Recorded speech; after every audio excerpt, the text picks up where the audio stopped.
Howdy, welcome back to another fun-filled episode of the Unknown Secrets of Internet Marketing. I am your host, Matthew Bertram. As you can see, if you're watching this on YouTube, MatthewBertram.com is, I just bought my domain. I've been building out my site. Go check it out. Tell me how bad it is. I would appreciate any feedback. And with that being said, I have a great guest for you because, rebranding and branding is critically important. I shared on a previous podcast that I canceled out of an equity deal that I was getting involved in because the owner didn't believe in the power of branding.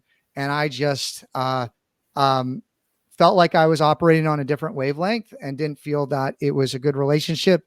Even though I thought the deal was good, I felt like we were going to run into trouble. And I feel like anytime you get involved with a business, you got to be on the same page, because when you're doing equity, you're in business together. It's not someone's paying you for marketing.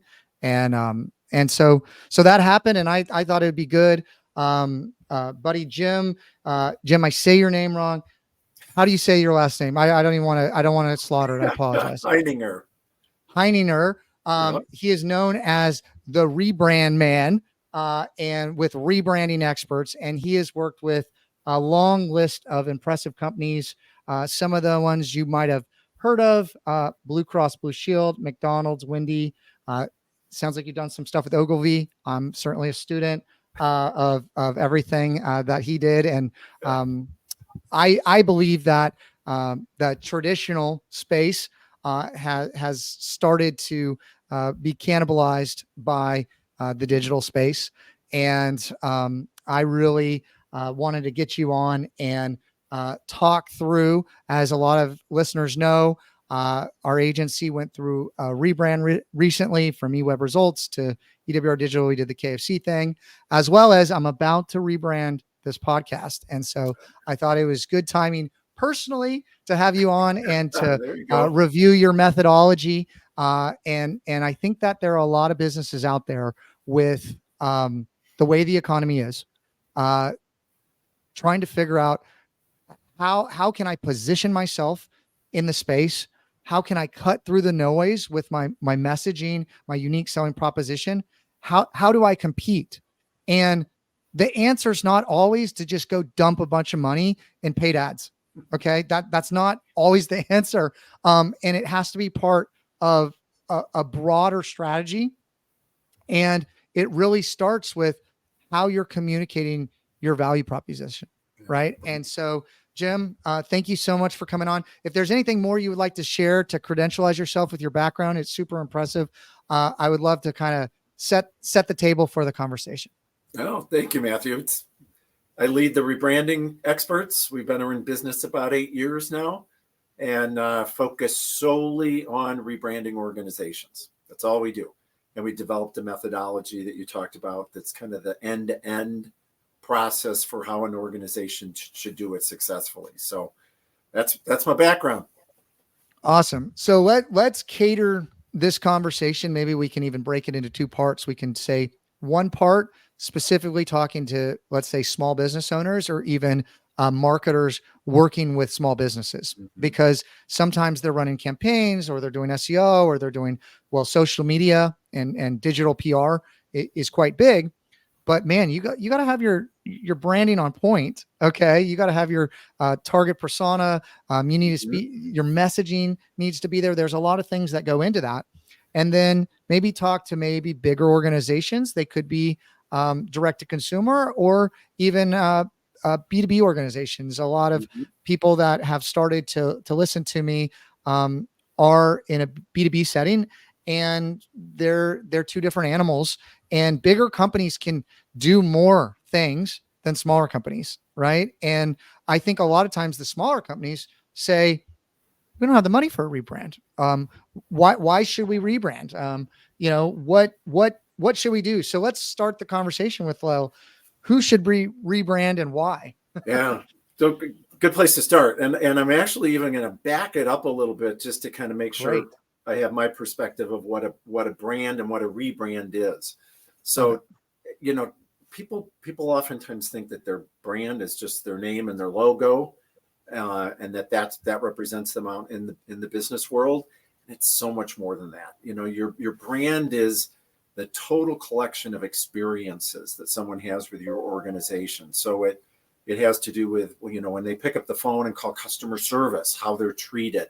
When they see your product or your service out in the market, how does it feel to them?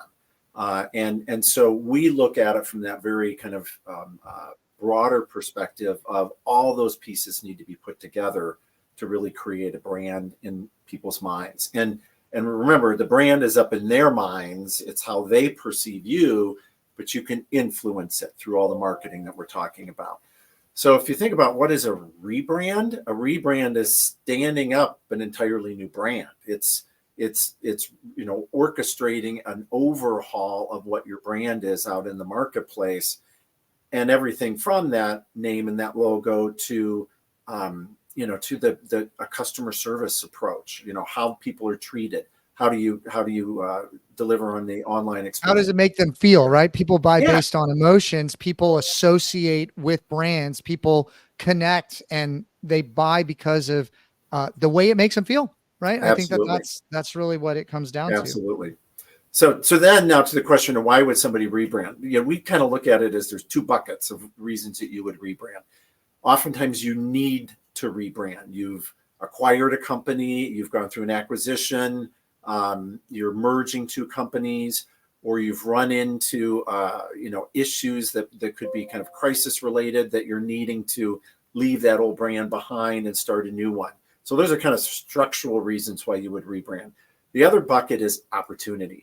And that is that you are running into barriers to growth, for example, and need to reposition yourself out in the marketplace in a way that's going to attract the kind of customers that you want. You're introducing a new product or service that greatly opens up new markets for you. Maybe you're going into new geographic markets.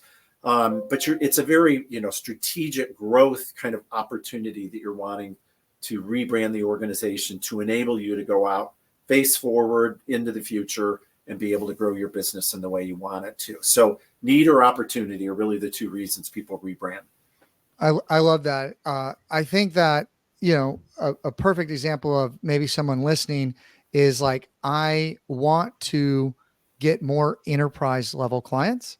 Mm-hmm. And I'm currently working with, homeowners, if they're in a service-based industry, or like small businesses as their client, and they position themselves in a way where they service that category and they're known for that.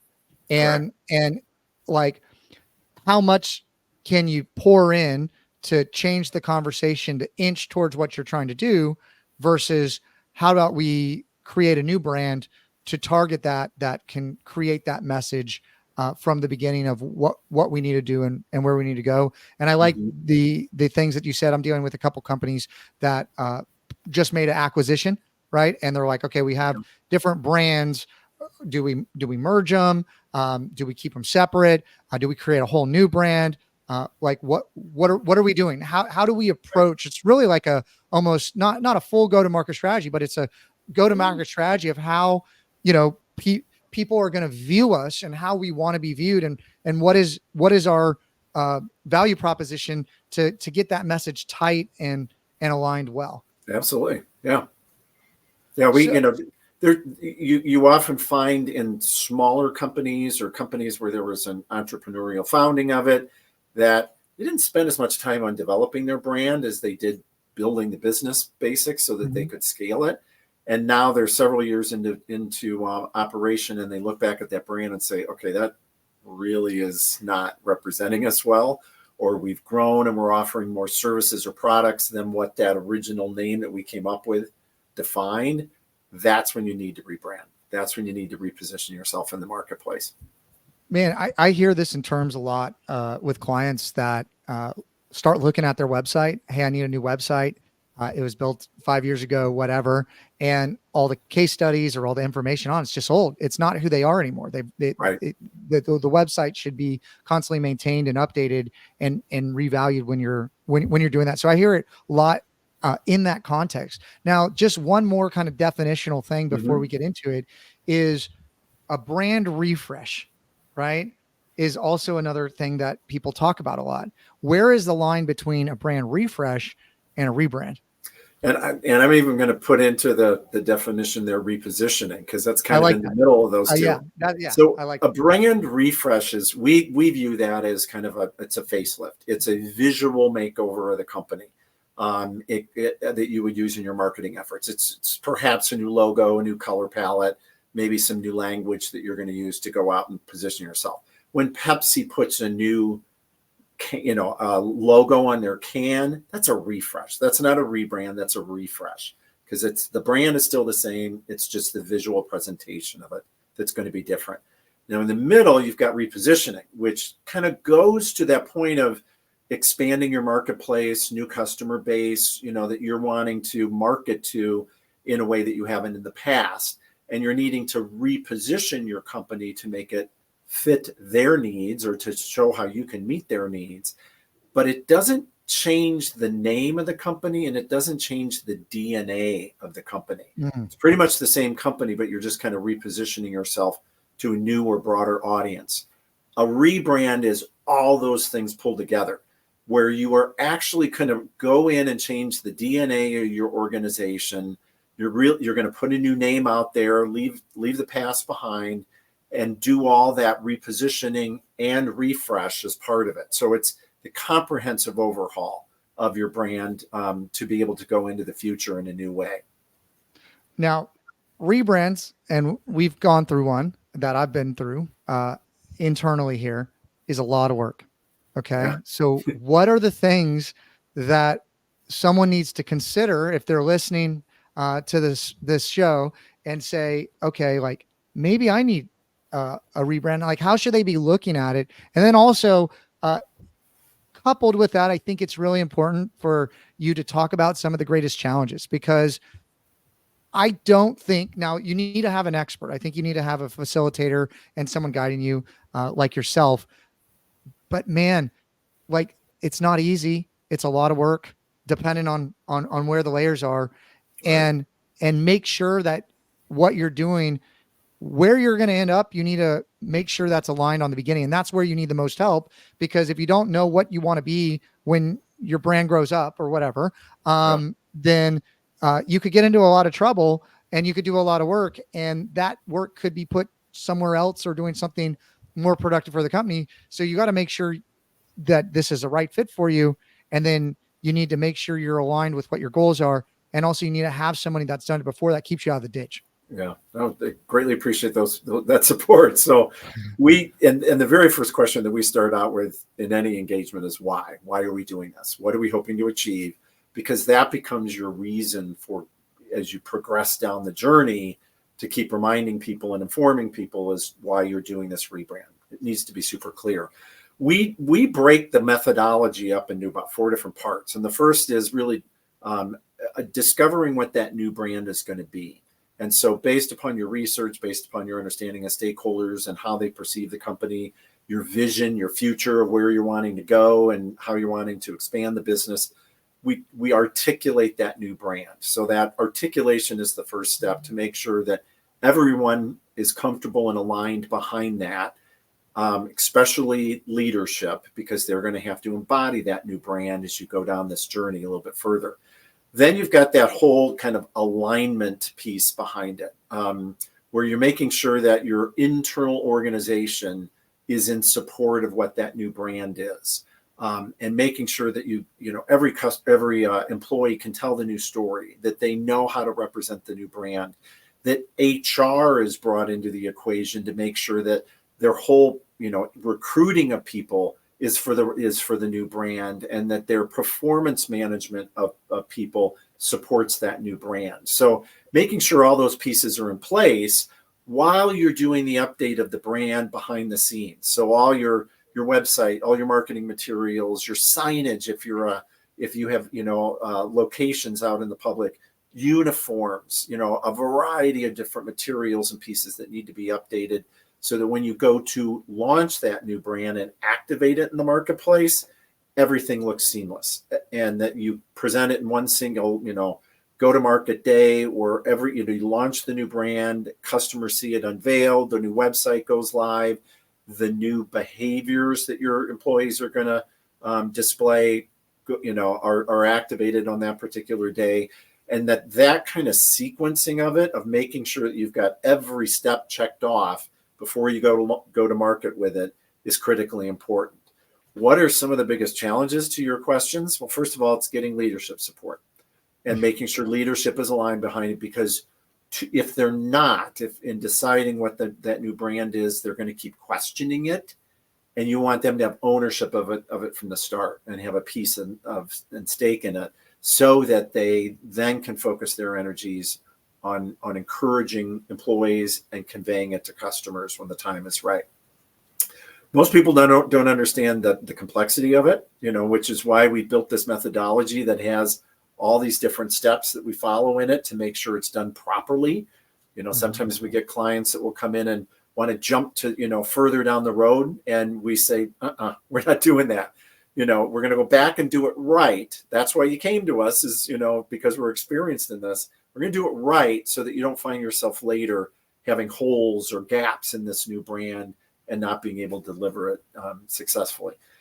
Another big challenge is it costs money to do this, and there's our costs in the whole process. But then if you're an organization that has locations across the country, you've got employees across the country, all those require more costs. So if it's signage in those restaurants or in those real estate offices that you own, those all need to be updated. That takes time. That takes money to do that.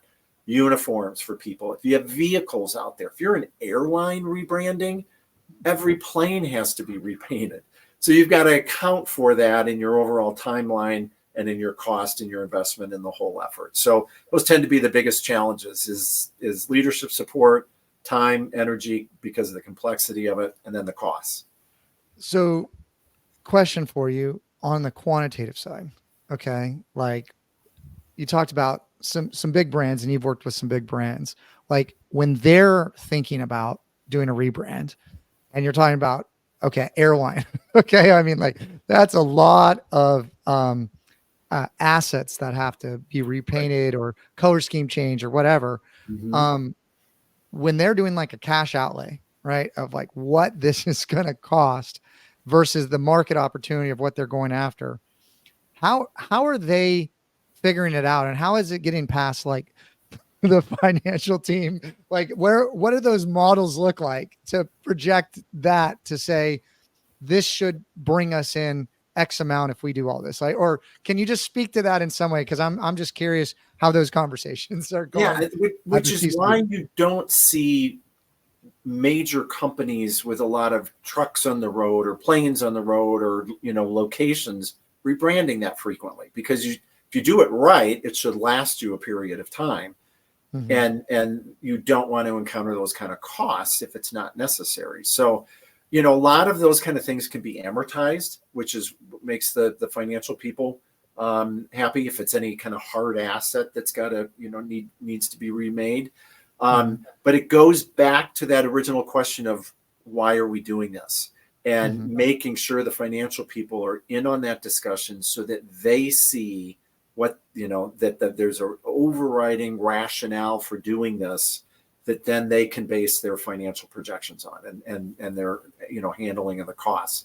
If that CFO isn't involved in those original discussions, they are going to say, wait a second, why are we spending so much money on this? And create bumps in the road that you don't want. So getting leadership involved from the beginning is critical. Yeah. At the smaller companies, I can see, there might be a limited number of stakeholders that are making the decision.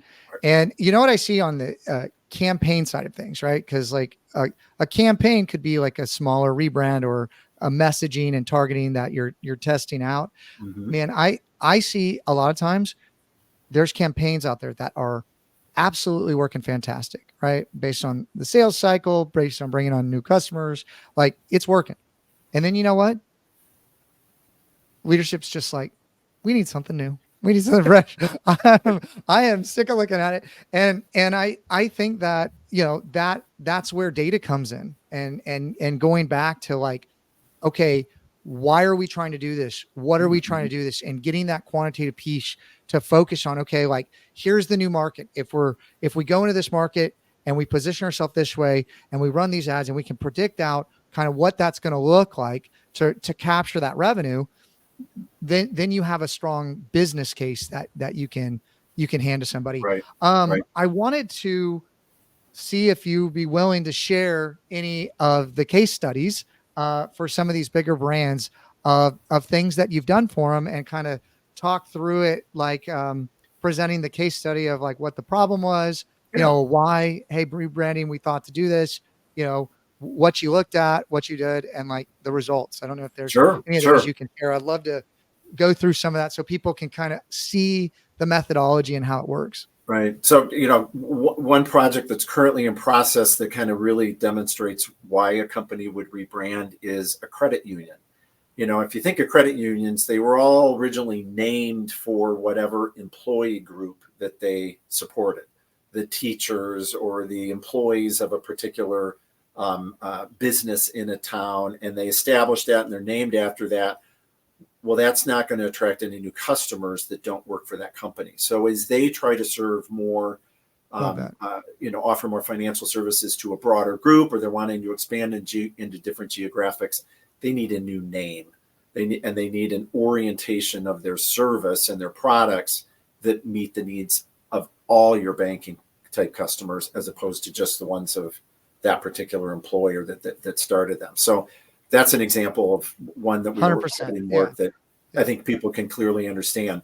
Another one, is we had a merger of three companies that were all in the hospitality space. So they serviced kind of high-end luxury hotels with things like linens and restaurant supplies and so forth, and things that you would find in your room at a luxury hotel. Three of them merged together. It was private equity, and they clearly had a strategy of wanting to add more companies to this portfolio over time that all serve the same customer base. And so we were stuck with three names that kind of just were very specific to what those companies did, couldn't broaden them out, couldn't give them any more elasticity that was needed to serve that role. So we went back to a real naming process, and we found what was consistent across the way these three companies worked. And it was all that they treated their customers, the high-end hotels, as almost their concierge kind of service in terms of what they needed to make their customers feel the best, the guests at the hotel. So we named that particular company One Concierge. And that gave that large umbrella for the private equity company to add other businesses underneath it. It was very much concierge, just shortening the word concierge to concierge, and being number one, just really kind of position them in the marketplace that all their customers were like delighted, thought it was great, liked the simplicity of it. And then we were able to go out and market them as in a new way than what they had done in the past, as being a provider to all the hotel needs that you've got. Yeah, I think that example is really highlights the fact that why you should where you should combine versus just create multiple different brands, right? For different segments. When you have that larger opportunity and really you're merging those companies, because there's issues with merger and acquisition anyway, company culture and stuff like that. And I would even I would just throw in too, and just add to it. What's important about that particular example too is that you had legacy employees of three different companies that were all kind of vying for wanting their name to be the brand that was going to go forward, but coming out with a new name that was neutral. And nobody had that kind of ownership claim to it. We were able to better persuade those long-term legacy employees that this was the good for all, and that this was, the way that we wanted to go forward to market that was going to benefit them better. And so it gave us that internal kind of communications and engagement plan that we were able to get everybody on board before we went to market with it. So a good way too of realizing, one of the challenges in a rebrand is your employees have to be a part of it.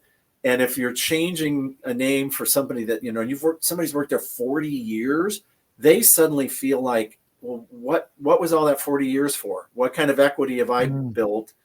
it's now gone because you just changed the name. And so I got to be connected to that new brand if I'm going to continue to work hard for it. So shows you yet another challenge in rebranding that has to be addressed. So you're getting the buy-in, you're getting their input, the company culture is so critically important. I was even thinking management of assets, right? And I think a lot of people don't think about the cost savings, right? If you're managing 3 different websites, 3 different set of campaigns, True. all the different social media accounts associated with it, all the PR, like it's, agencies have processes and abilities to manage multiple accounts, but that can never compete with a singular focus, right? Solid. And having something internal, and you can bring everybody together, focus on one message, one set of platforms, one set of campaigns. Like, it simplifies the process. So there's even cost savings when you look at it from that standpoint. Absolutely. Because like if they just kept buying companies and then every single, I did this project for a candy company that bought their candy division from Nestle, and they had like 12 or 14 different brands, different agencies, different platforms, different everything. Right. And so it's like the shape of all these different accounts based on whatever that business did previously is all this legacy stuff that many times you got one corporate person or 2 or 3 corporate people that are like, all right, here's 16 different brands to manage all of them. And here's a list of all the different agencies, the different logins to the websites, the different social media. Like, it becomes a huge task, a Herculean task to be able to manage that. Man, it makes perfect sense. Hey, we're going to keep adding companies to this. We need something that's inclusive of all of this. And then our team, we can streamline it and be super effective on getting our messaging correct and reaching the right people. So I love that. Yep. Okay. So we touched on this a little bit. The 2 things that I do want to cover, if we still have time, are, let's talk a little bit more, who starts the process of the rebrand. Okay. Like, is it the CEO? Is it the C-suite? Is it the marketing director? Is it the sales director? Like, how does the coalescence of the stakeholders that are involved in it decide that that's coming from? Or is it messages from the employees? Is it investors? Like, what are you seeing when people are like, yeah, they're calling you, we need a rebrand? Like, how did that conversation start? I'm just curious. Well, and it's interesting because when we get the initial outreach for companies, it's usually in a very stealth manner. They've been thinking about this, and they've maybe looked at their current agency and, to evaluate whether they have the capabilities to do this. They know that it's a much bigger lift than just changing your name and logo, and they want to make sure that they're doing it right. It's usually the CEO that reaches out first to us and says, I want to rebrand my company. I understand that that I've got challenges that I can't overcome with their current brand. I've got bold ambitions that I want to achieve, and I know my brand is what needs to be fixed. And so we usually get it from the very top of the house. Sometimes it will be a marketing person that will reach out, but they have also already had those C-suite conversations and they're just representing it. But there's not a lot of convincing that we have to do. It's the right thing. We just want to make sure they understand what a rebrand entails. That's where we focus kind of our education efforts. Yeah. And then the last question I really was curious about is, what are the trends that you're seeing happening with rebranding of companies? Like, you saw the Meta Facebook, right? Which I think that I know what's kind of going on with the tech brands for the most part. I follow that pretty closely, but I'm just curious, just like general trends and rebranding, shortening of names. I've seen it with some oil companies. They've changed their name, or there's mergers.